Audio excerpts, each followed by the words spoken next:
Hello once again.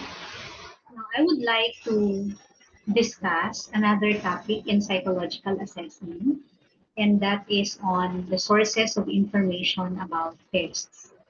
Now, you should remember, my dear students, that any test user, for that matter, must have an idea of the test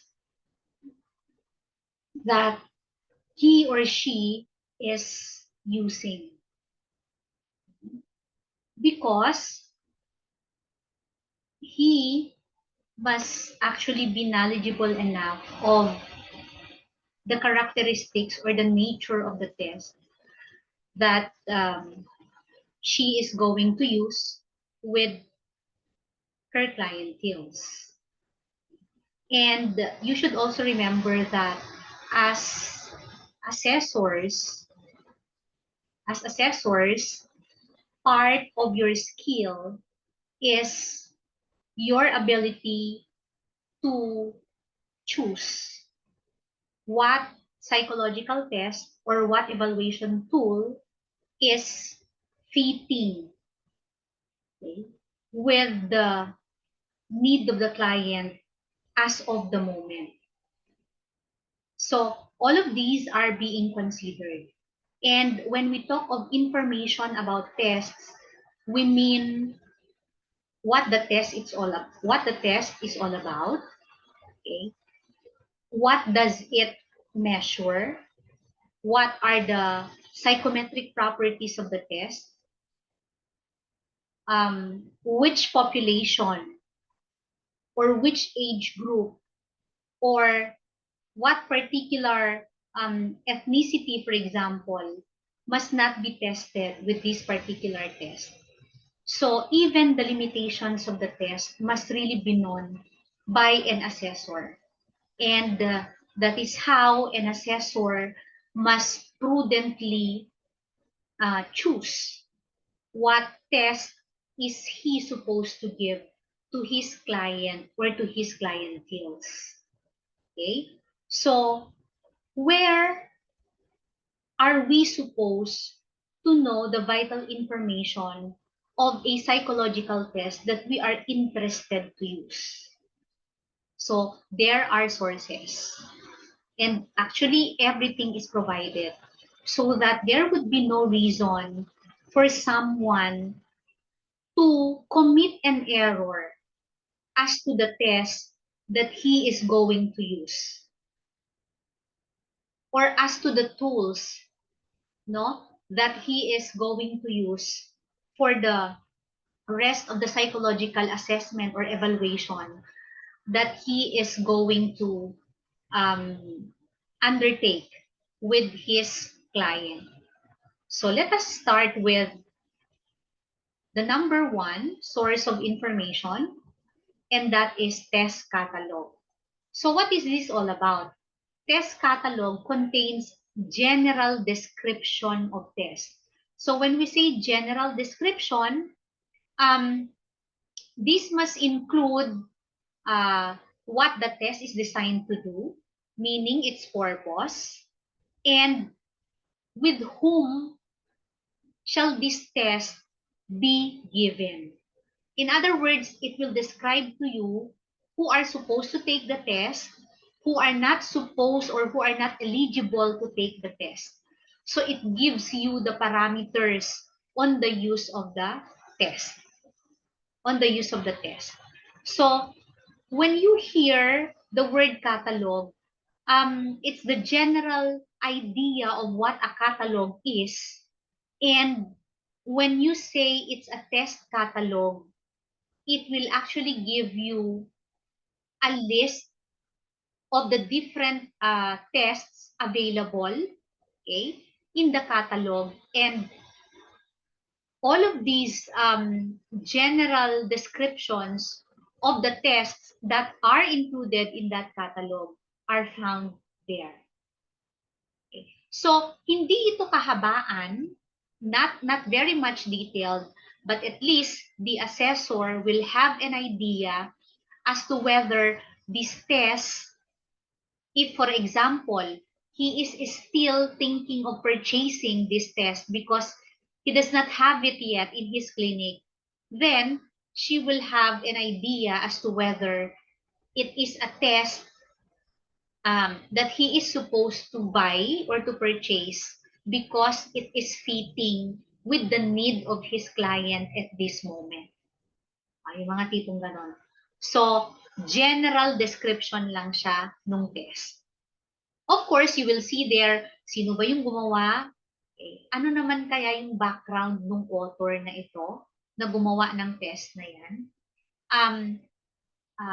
Anong particular population or age group or ethnicity dapat ibigay ang test na ito? So, sino ang mga dapat hindi magte-take ng test na ito? Is this for employees? Is this test meant in the corporate world?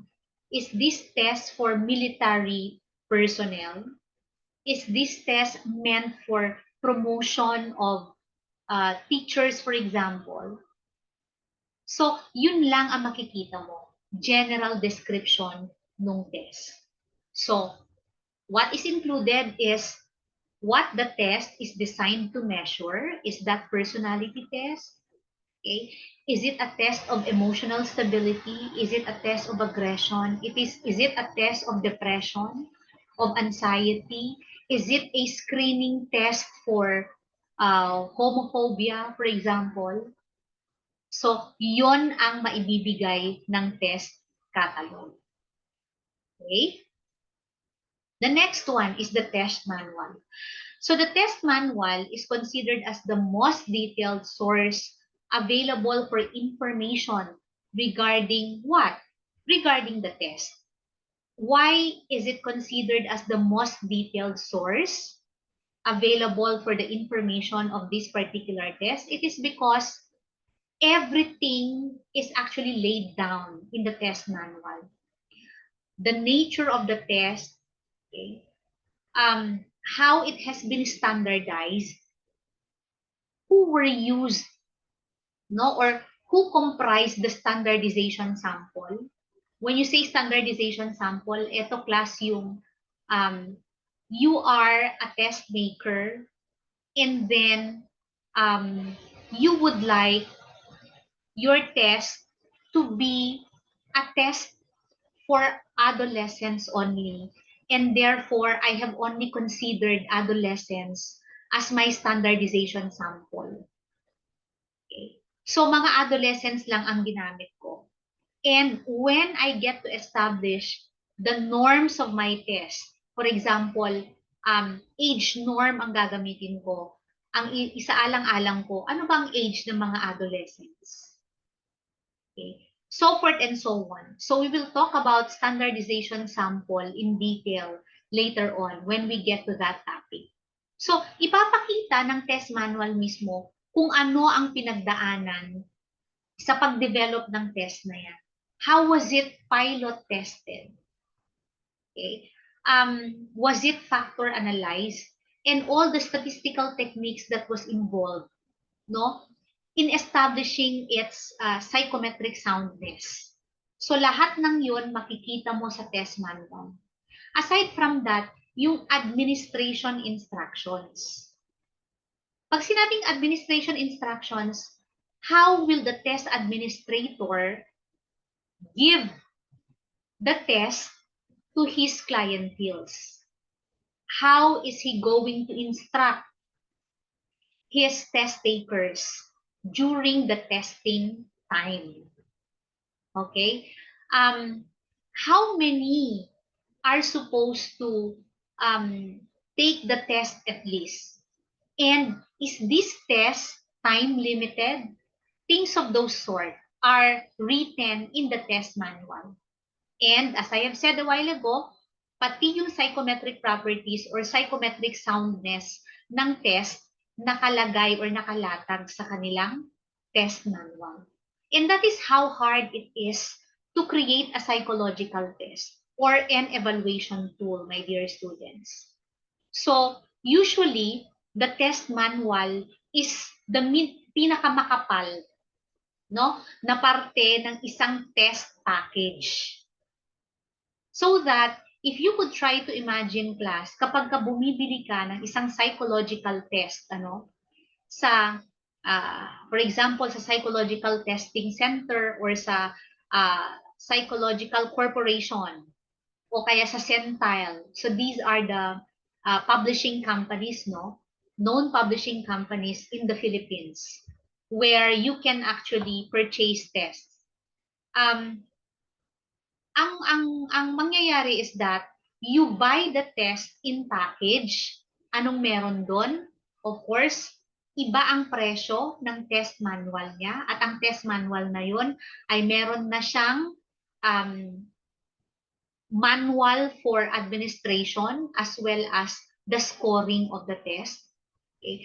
Lahat ng yun dinescribe kung ano ang kabuuan, no? Or paano dinevelop ang test na yan. Until the end of the page of this test manual, sasabihin pa rin sa'yo yung standardization na nangyari, kung anong norming ang ginamit. Basically, kung anong pinagdaanan, no? How the test was developed. So, from the very first idea of a test developer to develop the psychological test until such time it has reached the publication of this test. The publication of this test. So kaya sinabing most detailed source available for the information of a particular test. At kung ako naman, no, ang assessor, I would really prefer to use the test manual because it will give me all the idea about the test. About the test.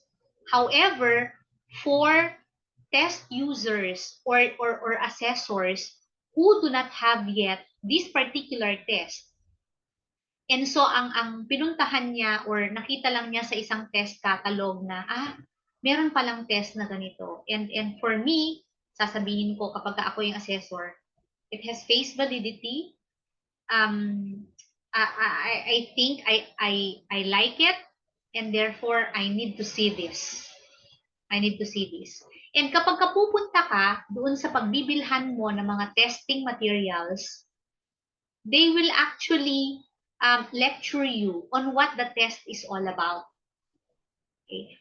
So that you will also be given the idea as to whether you will like the test, you will eventually purchase it or not. Okay?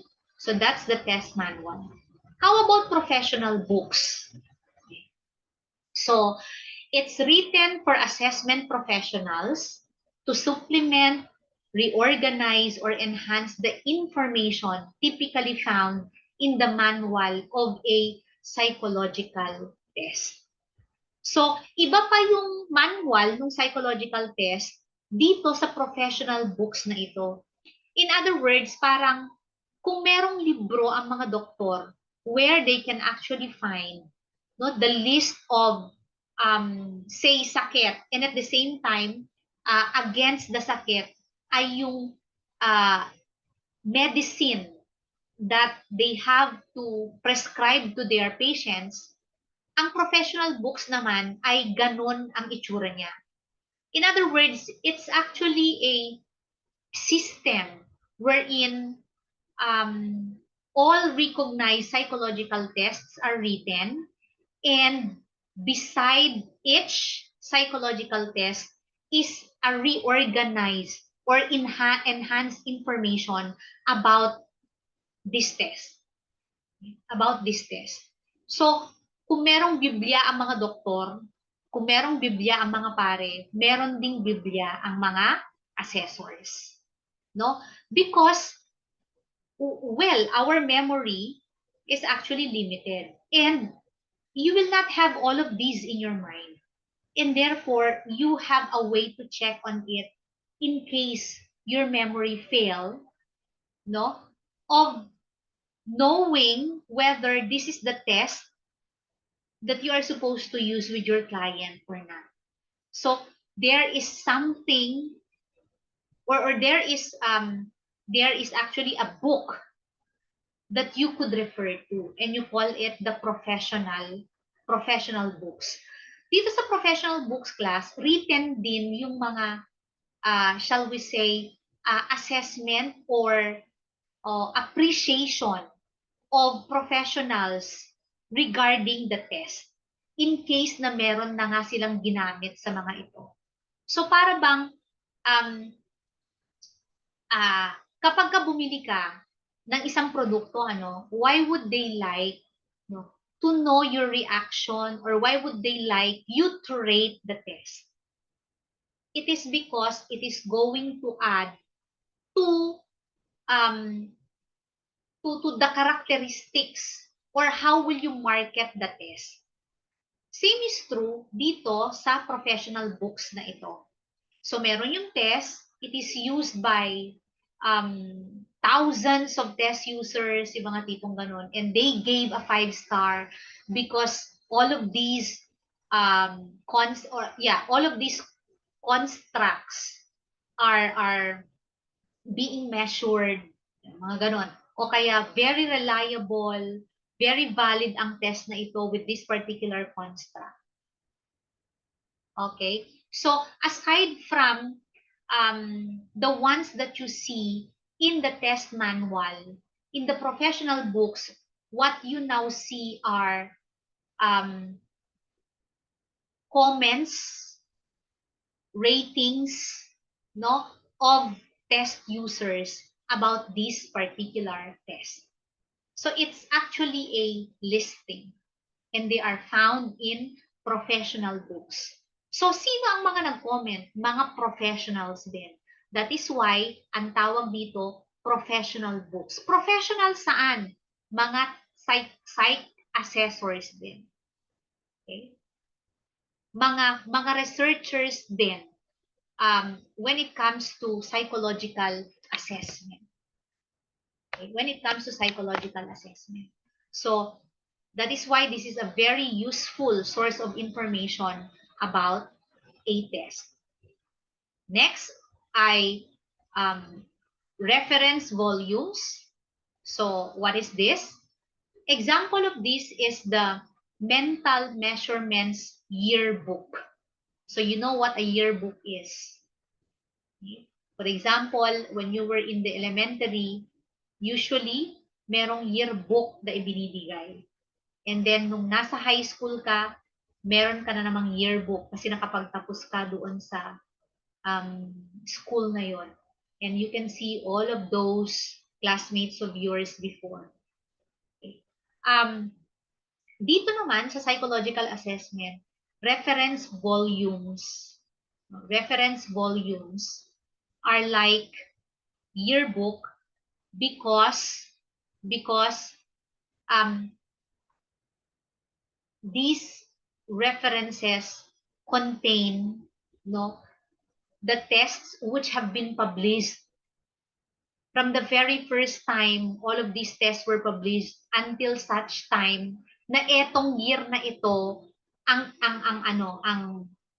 pinaka or ang latest year of publication of the different measurements. And you can see there how a certain test had evolved. Ibig sabihin, MMPI or the Minnesota Multiphasic Personality Inventory. So, ano nga ba siya noon? 1 pa lang yan. And then this time, like in volume 10, dito pa lang nagkaroon ng MMPI 2. So, you are able to see the history also of this particular test. So, you should remember kapag ka-reference volumes class, ang dami-dami, listahan pa rin ito ng mga psychological tests na na-publish na, okay, na nagamit na ng maraming tao. Okay. From the time na nagkaroon ng referencing ng mga test na ito until the present time. So, The reference volumes contain descriptions and critical reviews of a test written by third parties. Bakit third parties? Kasi wala man silang kinalaman sa pagde-develop ng test. Wala din silang kinalaman sa pagpapublish ng test. Pero sadyang ang hanap buhay nila ay ang mag-collect ng information from test users, no? From assessors who used already these tests, and they are going to summarize, no? Lahat ng mga comments or critical reviews na nakikita nyo dyan ng mga tao about the test. So they have presumably they have nothing to gain or lose actually. They just have to do it, okay, by just praising or criticizing the instrument. So parang kinikilatis nila. They do critical analysis of how the test was done, how the test is usually used. Okay, what are the limitations of the test? Are there biases observed from those they interviewed? No? Yung mga people na dati nang gumamit ng test na ito. So all of these are being written by these third parties. So ano ang tinitignan nila? Tinitignan nila yung instrument mismo. Okay. How other people have praised the instrument or criticized the instrument. Kaya positive, kaya negative man yan, kukunin nila yan. They summarize this, and then titignan din nila kumusta naman ang standardization sample na ginamit niya. And with this, pwede mong sabihin na, oy, yung test na ito ay may bias. Kasi it does not involve everyone. So, the generalizability, no, of the construct that this test measures is somehow very low. You cannot generalize it because only a few in the population can actually take this test. Yung mga tipong ganon. And of course, yung psychometric soundness niya, sasabihin sa'yo, well, out of how many reviews, no? Of the 10 reviews, we have encountered 4, okay, that criticized it to be not valid. Okay. So all of these are found in the reference volumes. So you remember, class, na listahan pa rin ito ng mga psychological tests, pero iba rin ang structure niya. Iba rin ang structure niya in the sense that descriptions and critical reviews of what? Not the test users, not the test makers, but other parties. Ito lang ang trip kasi nilang gawin. Okay? But you see, may tatanong niyo siguro, ma'am, bakit nila ginagawa yun? Wala naman pala silang mapapala. Meron. Why? Because that is still a book that is being published, and it is being sold and binibili, no, ng mga assessors for them to have an idea as to how this test, no, is being accepted, as to how this test is utilized by the largest of the population of test users, diba? Because this will give you a hint, no, in your decision making as to whether you will still use this test or not use this test anymore. So, yun ang gamit niya. So, bibilhin pa rin yan.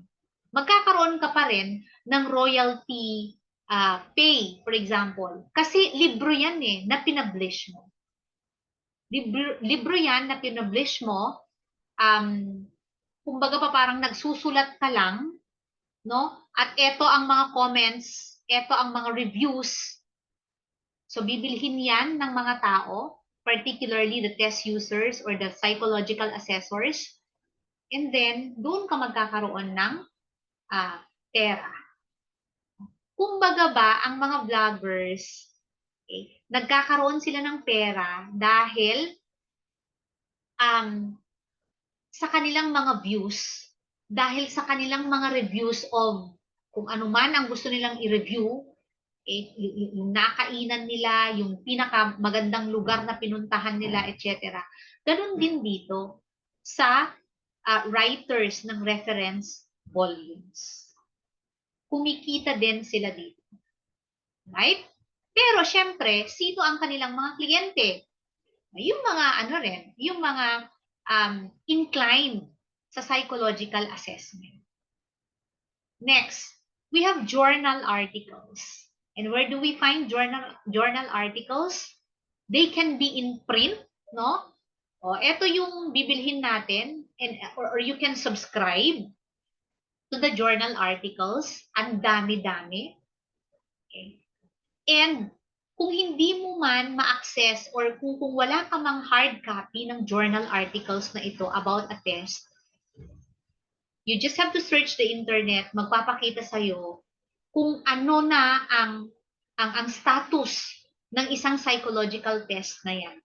If the psychological test is very much known, sasabihin sa'yo ng internet based on yung search search results, no? Sasabihin niya sa'yo, so, ito ang latest na pag-aaral tungkol sa test na yan. So, it's an up-to-date source of reviews and studies of psychometric soundness. Psychometric soundness. And when you for example, you want to know how the depression, anxiety, and scale test was made, and then the validation of this test, and then the psychometric properties of this test, you just have to search the internet. It's going to give you a wide array of sources of all of these things that you want to know about the test. So it's also a good source of information about a test because ipinapublish, no, ang mga articles patungkol sa test na ito. Patungkol sa test na ito. And you see publication, no, not only in print but also in the internet.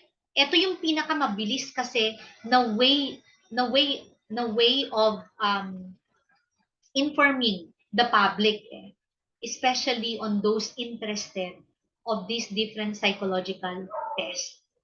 And you know, when you do research, when you go to 4th year later on, if I will still be your teacher in thesis writing, you will get to know a lot of psychological tests from the internet. You just have to choose from them, no? Sa dami ba naman ng makikita ninyo? However, what's going to limit you is when I tell you to look, no, at the psychometric soundness of the test. Because once you are not able to see the psychometric soundness or the psychometric qualities of the test, you might as well have to drop it down. You might as well have to forget about it, look for other psychological tests which contain this psychometric soundness, okay, which contain the important psychometric properties of a test. So, wala kayong kahirap-hirap. Hindi rason yung sasabihin niyo sa akin na, ma'am, wala namang printed na journal article. No? You can just search the internet. Okay? Next, we have the online databases. See that? So, ito yung sinasabi ko sa inyo na there's no reason that you will not know about this test when you are able to see this as a result of your search from the internet. Okay? And the most popular databases for psychological tests are what you see on your screen. Yung ERIC database. Okay? Yung psych tests na yan. Ganyan ang makikita nyo sa net. Psych info, clean psych. Clean psych. So, if you go to their search engine and you search, no, on this particular test, makikita nyo kung anong sinasabi nila tungkol sa test na ito. That is why online databases are virtual gold mines of useful information containing varying amounts of detail ng ng test na gusto mong tingnan. And ito madalas, yung mga ERIC database, psych tests, psych info, at saka clean psych, makakakita ka ng sari-saring mga psychological test dito. Okay? That's why they are called virtual gold mines. And a very good example, no, of this online database is that of um, the Educational Testing Service, or the ETS, in Princeton, New Jersey, which is considered as the world's largest private measurement institution. Kumbaga ba, siguro ito yung pinakamalaki na house of psychological tests, and matindi ang kanilang database pagdating sa mga psychological tests that are available. And in Princeton, New Jersey, they are actually known for their scholastic aptitude test, or yung SAT. And you know what, class? Ito yung tinitake ng mga scholars sa Philippines kapag gusto nilang mag-aral abroad. And so that before they enroll themselves in this particular school, magte-take muna sila ng scholastic aptitude test na yan. And that will determine as to whether they are qualified to have their schooling abroad or study abroad or not. And they also have this graduate record exam, or the GRE, for students who are interested, or for people who are interested to take their graduate studies abroad. Of course, there are institutions or universities abroad na merong kanya-kanyang admission tests, no, for foreign students as well as their own students in their place. Pero in this particular example, kaya nga tinawag na world's largest private measurement institution, because other companies or schools, no, in the states would just wire New Jersey kasi ito yung kanilang trabaho, tong ETS na ito. And they will be the one to administer tests to these clienteles of institutions. So para bang, sige, ayoko ng problemahin yan. Diretso na natin sa New Jersey. So sila na ang magsasabi sa atin kung we have to accept this person or not. Something like that. So online databases. Okay?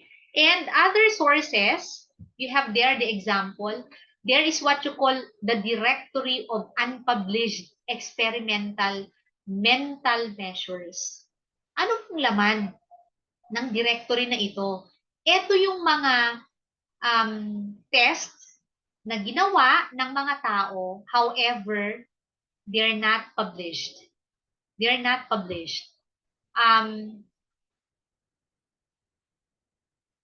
It's either the test developer does not have any intention of publishing it, okay, because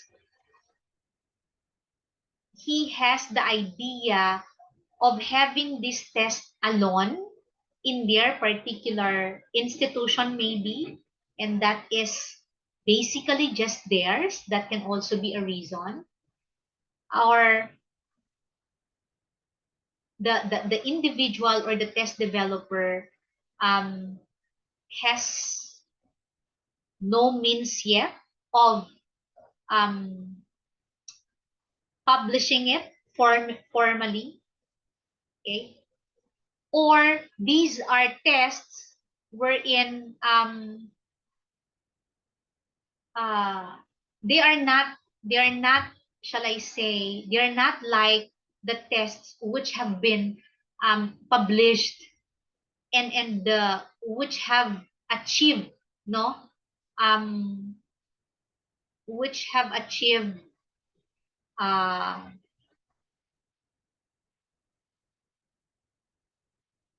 public interest of usage, yung mga tipong ganun, but are still useful. And that is why they are found in this directory. They are found in this directory.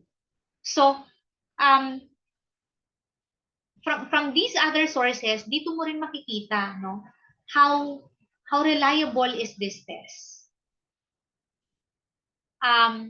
How usable this test is? How uh, unbiased or biased this test is. Kasi nga hindi na-publish eh. Makikita mo lang din sila sa isang directory. And as a test user or as a psychological assessor, it will give you the consideration as to whether you have to use it or not yet. Or not yet. Okay? So, yan din ang gamit ng Directory of Unpublished Experimental Mental Measures. Okay? So, that's all for the different sources of information about tests. And this only goes to show class that psychological assessors, no, have tedious work because apart from the skill that they must possess is also the skill in being able to choose prudently, no, wisely what they are supposed to give in their assessment of their clienteles. So, could you ever imagine, no, the many considerations that they have to put in mind before deciding that their clients are to undergo psychological assessment. So, walang rason na ikaw ay papalya as an assessor in the tests that you have to give because there are various sources of information about tests. And inisa-isa natin. Right? So, thank you everyone for listening. And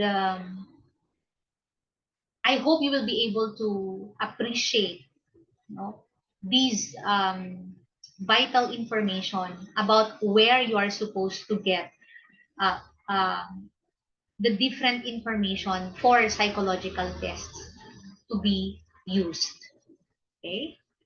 So goodbye.